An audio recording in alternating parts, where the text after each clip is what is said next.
سلام دوستان عزیز و همراهان همیشگی کانال قصه های خواب. امروز داستان بسیار شیرین و شنیدنی رو برای شما روایت خواهم کرد. نام این داستان هست مرغ سرخ کوچولو. مرغ سرخ کوچولویی در خانه قهوه‌ای رنگ زندگی می کرد. در نزدیکی خانه او روباه جوانی با مادرش در خانه خاکستری رنگ زندگی می کرد. روباه جوان هر وقت گرسنه‌اش می شد به یاد این مرغ سرخ رنگ می افتاد و به مادرش می گفت من باید یه روز این مرغ کوچولو رو بدزدم و بخورم. مادر روباه که از پسرش خیلی زرنگ‌تر و حیله‌گرتر بود به اون می گفت تو باید با یه حیله این مرغ رو به دست بیاری وگرنه هرگز موفق به خوردن اون نمیشی. یه روز صبح زود وقتی مرغ سرخ کوچولو از خونش خارج شد، روباه یه کیسه و مقداری نخ برداشت و به نزدیک خونه مرغ رفت. وقتی مطمئن شد کسی اونا نمیبینه، پاورچین داخل خانه اون رفت و در گوشه تاریکی پشت در پنهان شد. چند دقیقه بعد مرغ سرخ کوچولو که از هیچ چیز خبر نداشت قدقد کنان داخل خونش شد.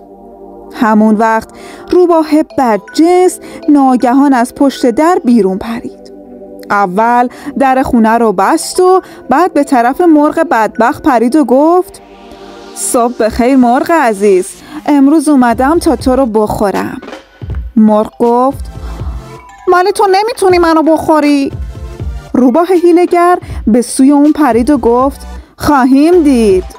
مرغ که خیلی زرنگ بود به سرعت به هوا جست و قدقد کنان خودش روی گنجه بلندی رسوند و گفت چطوری رفیق؟ تونستی منو بگیری؟ روباه شروع به چرخیدن به دور خودش کرد. مرغ بیچاره که اونو نگاه میکرد سرش گیج رفت و از بالای گنجه به پایین افتاد. روباه حیله‌گر اونو گرفت و داخل کیسه انداخت و با نخ دهونه اونو محکم بست.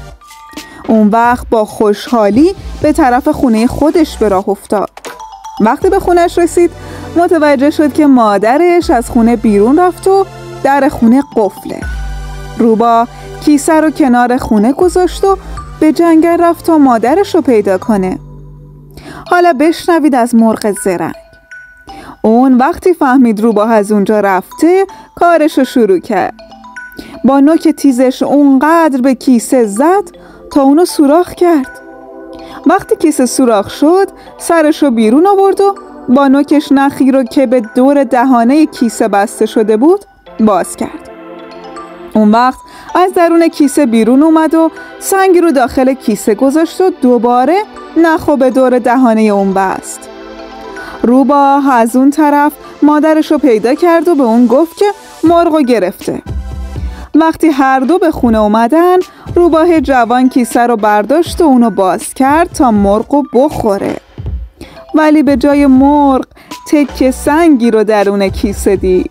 مادرش گفت آیا این مرغ توئه؟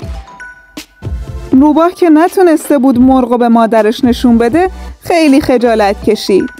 کنار پنجره رفت و مرغ سرخ کوچولو رو دید که پشت پنجره خونش نشسته و اونو تماشا میکنه و میخنده.